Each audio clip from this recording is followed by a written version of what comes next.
Hey guys, this is Jan for Chess24.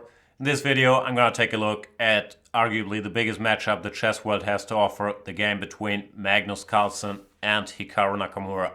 Magnus Carlsen, the world champion, has a commanding lead in their individual matchup. He leads with 11-0, 11 wins, has never lost a game, of course, with a couple draws. Still extraordinary at this level that one player has such a commanding lead over the other. They face each other in the 8th round of the Sinquefield Cup, a tournament that hasn't gone particularly well for either of them. Magnus Carlsen is 1 point behind Levon Aronian, who leads the tournament, has 4 out of 7, while Hikaru Nakamura has 3.5 out of 7.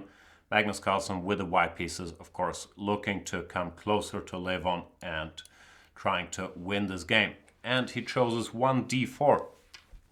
He's played e4 so far in the tournament, but after 2 losses with 1 e4 to Topalov and to Grishuk, he decides to change tune, and he has preferred the move d4 against Nakamura recently anyway. Nakamura goes for d5, the solid Queen's Gambit.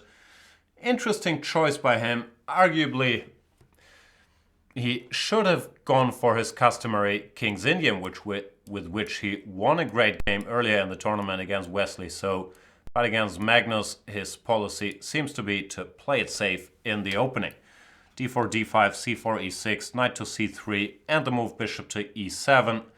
Little subtlety that became fashionable a while back. They used to play knight f6, cd, ed, bishop g5. It has been considered to be a bit of a nuisance. This is coming back into fashion, nothing is clear here.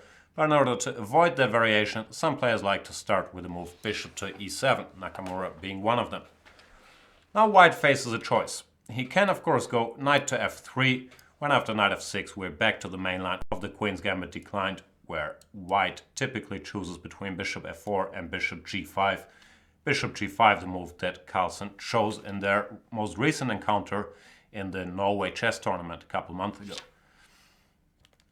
However, Carlsen for this game decides to be a little more sneaky. He doesn't go for knight f3, he also doesn't go for cd5, which has been played a lot, ed, bishop f4, knight f6, or c6, and black has been holding his own recently. But he goes for the direct bishop f4, an attempt to slightly exploit the black move order. Black has nothing better than knight to f6, and white goes e3, keeping his options open for now. However, black has one more natural move to make, castles, and now white has to show his hand. If white were to play the main move in this position, knight to f3, then black recently on the highest level has almost exclusively played the move knight b to d7. Here we've just seen an encounter between Grishuk and Caruana in this very tournament where c5 knight e4 was played, very fashionable line that Caruana likes. Nakamura has also employed the move knight to h5 more than once in this position. Carlsen has played c6. Anyway, this is the absolute main line of the Queen's Gambit these days, and the theoretical debates are ongoing here. Nakamura was no doubt ready for this one. But Carlsen decides to play a different move, the move 6a3. And to illustrate the idea of a3, we first have to stick a little with the move knight f3 and have a look at the alternative and why knight bd7 became fashionable. They used to play c5 here, but after c5, practice and theory have shown that the best line for white is dc5, bishop c5, queen c2, knight c6, and now the move a3, queen a5, and rook to d1. This is a position we're gonna see in the game, so I'll tell you more about it then.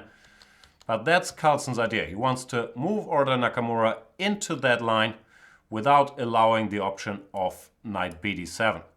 That's why he starts with a3. Now the first question is, why not knight bd7 anyway?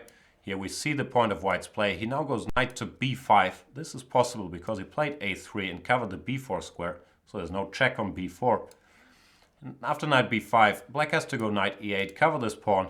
Now white typically goes c takes d5, forcing black to recapture with a pawn, while if white were to play c takes d5 immediately in any of these lines, black would always go knight takes d5 and the exchange would help his cause.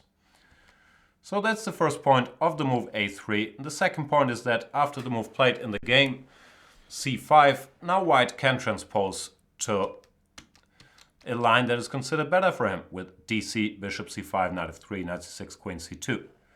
Now the question is, why did Nakamura go for this? Is there no alternative?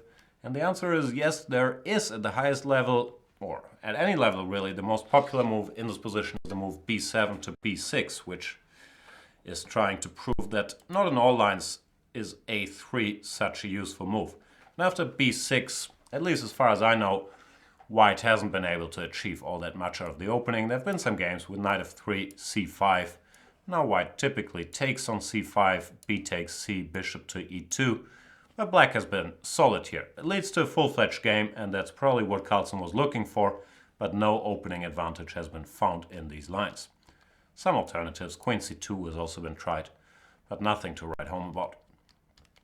So I'm a bit surprised that Nakamura did not choose this move b6, which is considered to be the correct recipe against a3.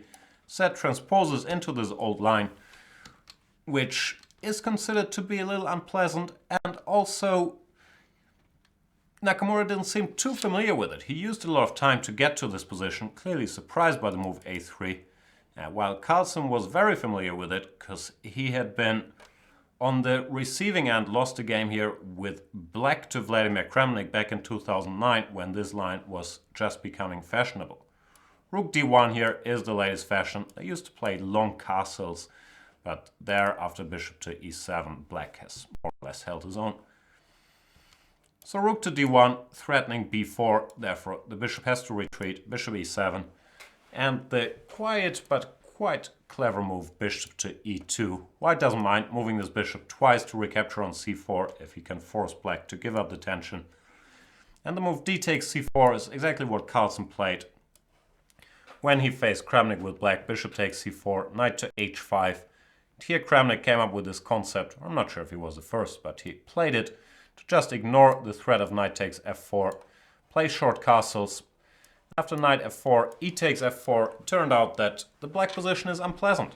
He can't develop very easily because white controls the d file, and white has plenty of moves to strengthen his position. Rook e1, g3. Sometimes ideas like bishop b5 are in the air. So black players haven't been very tempted to enter this, and as a result of it, the move c5 has fallen out of fashion altogether. Nakamura probably didn't enjoy that prospect. Said he went for a move that is also well known, but is also not supposed to solve black's problems, the move knight to e4. Forcing the issue, white is forced to take on d5. Black is forced to play the intermediate move knight takes c3, ed5. That would be rook d5 winning on the spot. So knight takes c3, and now white has a pleasant choice. B takes c3 is a good move, played by Giri amongst other people against, I believe, Kazim Chanov. E takes d5 and short castles. This is an unpleasant position for black. Bishop f6, c4 happened in that game. And white is just ahead in development, and black faces an unpleasant defense. But there is an alternative, and that's the move Magnus Carlsen plays, directly going for an endgame, which also is pretty unpleasant for black. Queen takes c3, queen takes c3 is forced, b takes c, e takes d5. And white just takes the pawn, rook takes d5. Black has to take on e3 to restore material equality. And the key move, or one of the key moves, knight to d4. Now you might ask yourself, why is this so unpleasant for black? He has a passed a pawn and material is equal. But the difference in the activity of the pieces is just huge here. White is almost all his pieces playing, and he can easily activate his king and his rook by going king to d2 and rook to a1. While black struggles to get his pieces into the game, and the outside passed pawn becomes more of a factor if there's no pieces left, but here with so many pieces on the board, white's dominance in the center and more active pieces are a much bigger factor. So Nakamura played probably the best move, knight takes d4. Still not a move you love to play because you're improving the white pawn structure. E takes d4. Now white has a passed pawn and his pawns are more compact, and the main factor is still that white can develop very quickly. b6 has to be done, king to d2. And here Nakamura said he had intended to play bishop b7, but then rook d7, bishop c6, rook c7 is extremely unpleasant. For example, rook c8 just takes, and rook to a1, winning the pawn on a7. The pawn on g2 is a very small consolation prize. This would just be winning for white. So you can't go bishop to b7. Nakamura went bishop e6 instead. This position is by no means new in practice. There's a couple games here. Most black players played the move a6 that I believe is the best. The point is you want to go bishop e6, but you want to deny the b5 square to the white rook. Prepare that move. Black's position is still unpleasant here, but this seems to be a more resilient try than rook a1, bishop to e6, rook to e5, bishop to d6, and at least some material disappears from the board and black has fair drawing chances. I'm sorry. Bishop e6 immediately was played, but now the white squares get to their ideal, the white pieces get to their ideal positions. Rook to b5, followed by rook to a1, putting pressure on these black pawns on the queen side. The opening has been a disaster for Nakamura, and already in this position he is close to lost. Bishop to d7, rook to b3, bishop to e7.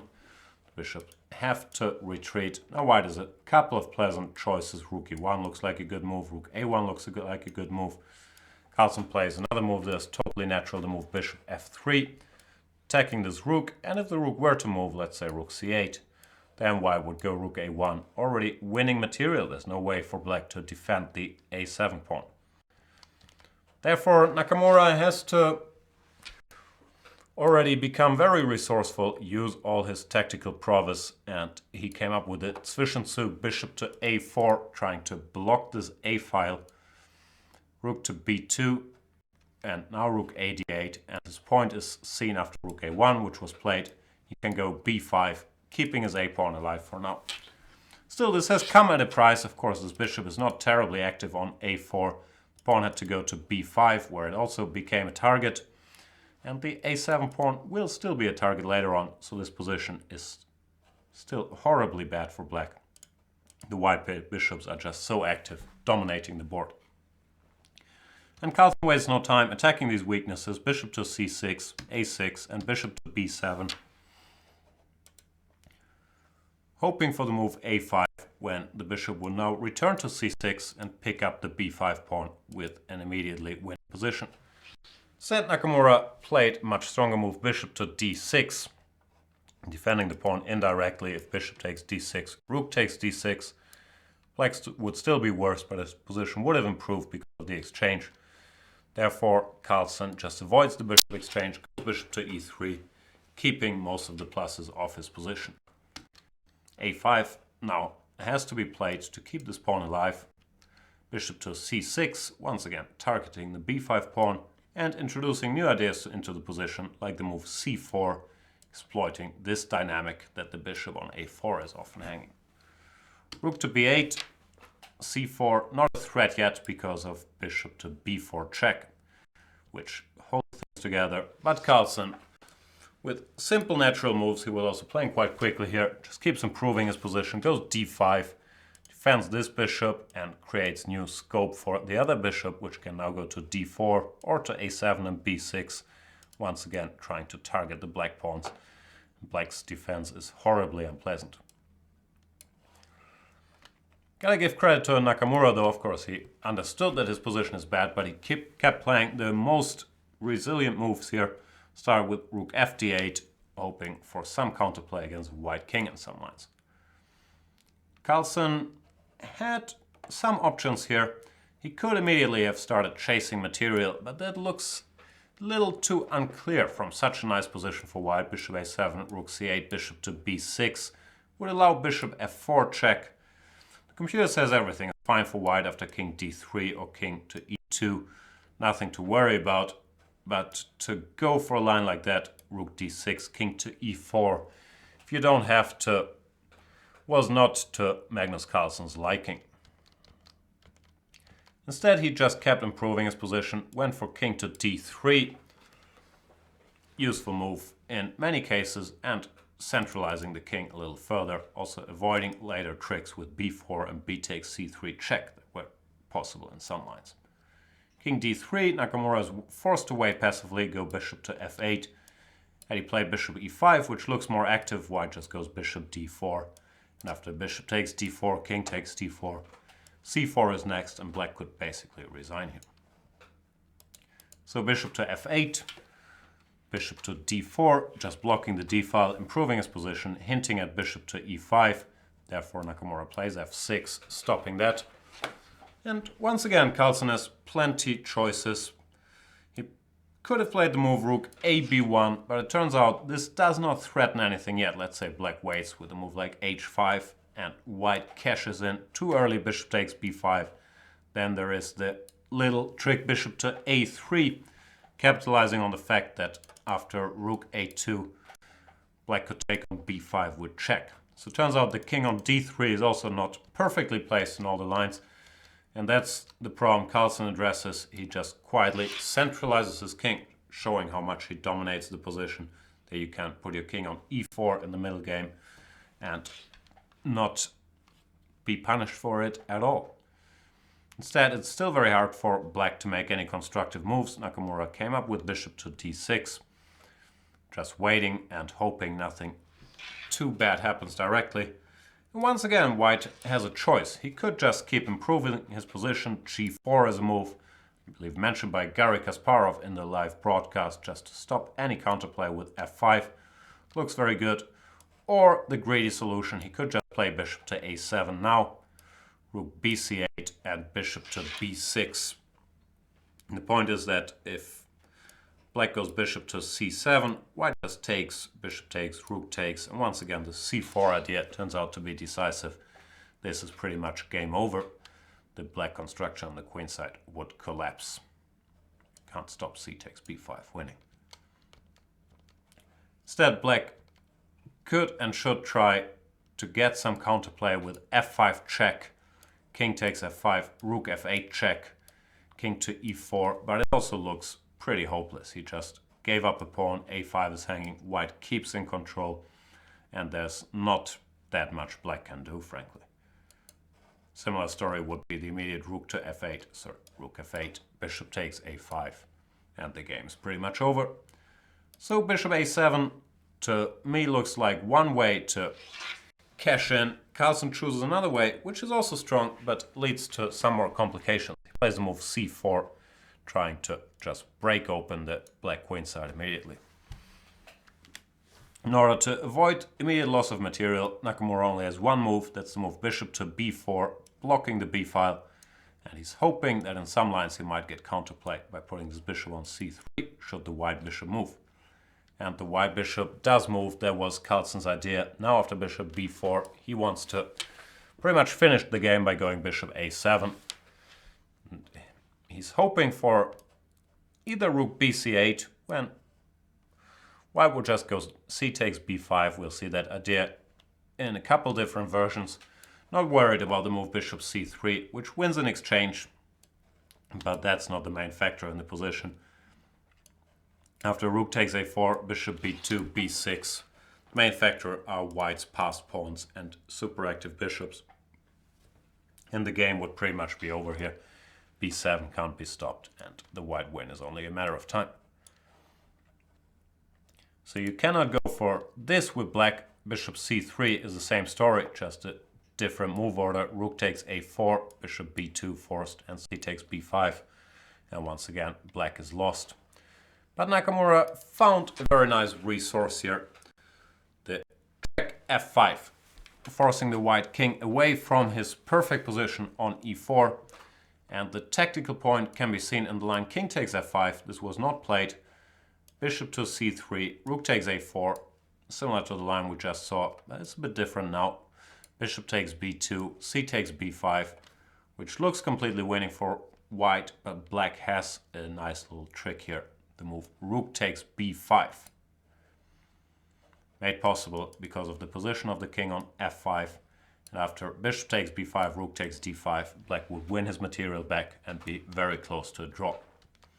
Even on this line, after a move like king e6, white is still better, but clearly that's not what you want out of such a dominating position that Carlsen had earlier. So Magnus Carlsen, the world champion, just ignored this pawn, went king f3, and his position, is slightly worsened by the fact that his king is no longer on e4, but it is still very good. The tactics still work for him. Bishop c3, for example, rook takes a4 is still pretty much winning for white.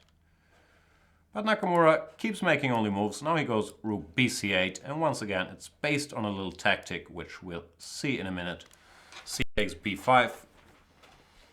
Same old, bishop c3, rook a4 doesn't work, but bishop takes b5 is a lot tougher. Eliminating this pawn immediately, and after bishop takes b5, now bishop to c3, trying to win some material back and decreasing the number of pawns, which should increase drawing chances, hopefully. Carlsen has to part with one of his rooks, and he decides on the move rook a b1, which I think is a good decision. The alternative was to keep a rook on a1, and then after bishop takes, rook takes d5, take on a5. But I'm not sure. The a pawn is not that important for white. It's more important to keep this rook on the board and keep it active, because with the two bishops and the rook, he has enough firepower, especially with the weakened black king, to win the game either way. And with his rook awkwardly pinned on a5, would not be so easy to avoid an exchange of rooks. And if the rooks are exchanged, I'm not that sure all these endgames are winning with a 3 against 3 on one side and the two bishops against the rook. There are some fortresses black could hope to set up, putting his pawns on g6, h5, his king on h7. It's not easy for white at all to make progress. So Carlsen correctly decides to ignore the a5 pawn for now and try to keep his rook on the board. Rook takes d5. And this position, his earlier play could be criticized. He had many other options, but this position is still very, very good for white. All he has to do is stabilize, keep this rook on the board, activate his bishops, and then slowly but surely an attack against the black king will ensue. The bishop pair is such a force in such an open position that this does not seem to be defensible.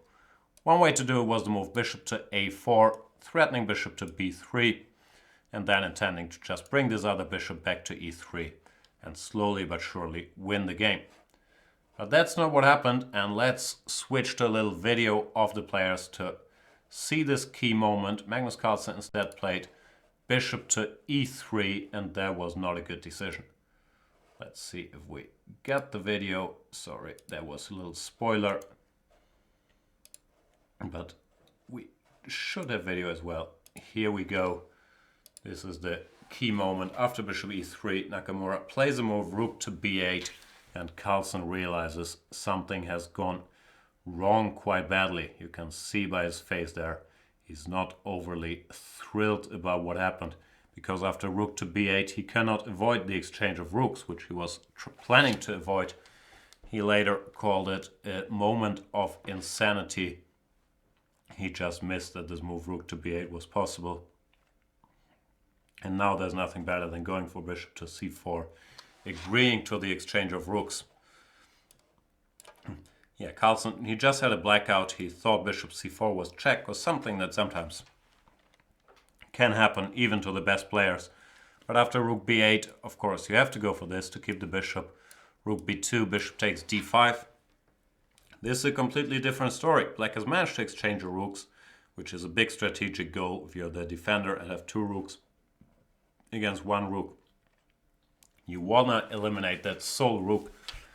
And also he has managed to keep his a-pawn alive, which is not gonna queen. The two bishops are still very strong and they will control the a-pawn from queening, so it's still very much white that plays for a draw here, but black's drawing chances have increased from very, very low just 2 moves ago to very, very high. Nakamura goes king h8, hides his king away on h8 from any checks, which is a good decision. Carlsen goes bishop to d4. These bishops are very powerful, as you can see, and there's no thinking about queening the pawn, but it's still useful to have to distract white from focusing his attention on the king side. The king has to come around, get closer to it. In this position probably already is a draw. Nakamura also plays very well here. He goes for the move h5, setting up the best defensive construction with king h7 and g6, while white still has to worry about winning that pawn. Even if he won it for free here, it's not clear he's winning, but Nakamura is not going to allow him to get it without any extra concessions. h4, king h7, bishop to c4. These moves aren't forced, but the type of position that comes out of this will always be more or less the same. G6, king to C2, getting closer to the pawn. Black could just wait here with his rook on the b file, but Nakamura found a stronger way. He plays rook to e1, keeps his rook active. Now just to show that things can easily go wrong for white, if white played a very careless move, king to b3, he would even lose after a2, king takes a2, and rook to e4, picking up one of the bishops. Of course, not happening. Instead, Carlsen plays bishop to e3, trying to dominate the black rook and keeping everything covered. But now Nakamura has spotted another very nice defensive resource, which, as far as I can tell, couldn't be avoided anyway. The move f4. This pawn has to be taken, and if it's captured with the pawn, then black has rook to h1, picking up the h4 pawn, which would give him enough counterplay in form of a passed h pawn. So white can't really do that. Instead he has to go bishop takes f4. Now we see the point of f4. Now black manages to simplify, parts with his a2 pawn, but gets the f2 pawn in return. So he's given up 2 pawns, only 1-1. But what's much more important, he has simplified the position, got rid of 1 pair of pawns, and with 2 against 2 pawns, this position is a reasonably straightforward draw.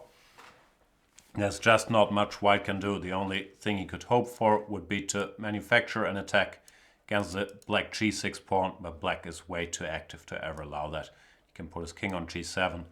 White does not have enough resources to create a winning position from this.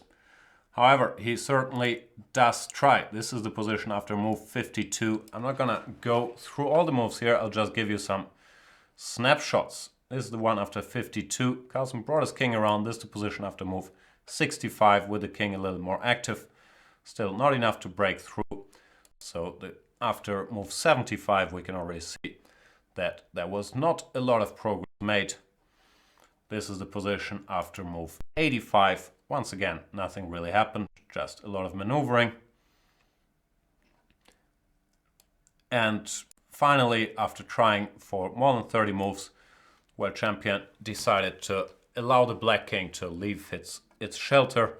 But here, with the black king active, there's already plenty of ways to hold the game and to simplify. And Nakamura spots a good one, goes rook f1, bishop e4, king g4, parts ways with this pawn, but then simplifies and gets rid of all the white pawns.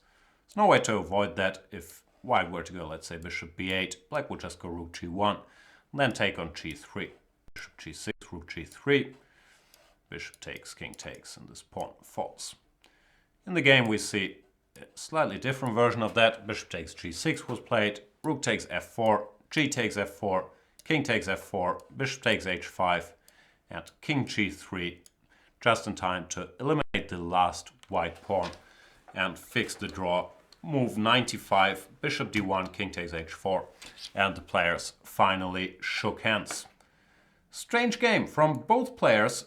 Very strange opening play by Hikaru Nakamura, who was surprised by this move a3, did not play the best move b6, got caught in a very unpleasant line and had to enter a very unpleasant endgame where he was outplayed. You could criticize some of the choices Carlsen made, but they were good enough to lead to a winning position until Carlsen's moment of insanity, as he called it, the move bishop to e3. Bishop a4 here, or even a move like g3, just win the game. It's going to take a while, but with the 2 bishops and the rook on the board, white will just create an irresistible attack. There's no way black can survive this with his king so weak. So that would have been a reasonably easy win for Magnus Carlsen and a straightforward game, but instead he allowed his big rival the chance to hang in there and score not the victory, but at least the moral victory by holding this 95 move game. Also has impact on the tournament situation. Spoiler alert if you don't want to know about the tournament situation. We're gonna take a look at it now. No, this is the video again. This is the tournament situation. Levon Aronian, who drew his game against Vishy Anand, is a full point clear of the pack. Alexander Grishuk, Magnus Carlsen, MVL, and Anish Giri all 1 point behind at 4.5 out of 8. If Levan Aronian does not lose tomorrow in the 9th round to Veselin Topalov, he will win the Sinquefield Cup. And I'm certainly gonna be watching that, and so should you. Thanks for watching this video. I'll see you guys in the next video or on chess24.com if you wanna see more of my opening expertise. Check out some of my series on Chess24 or some of the other guys we have around, Robin van Kampen, Vishiana, Peter Svidler, and so on and so forth. A lot of good stuff there. Thanks for watching this video. I'll see you soon. Bye bye.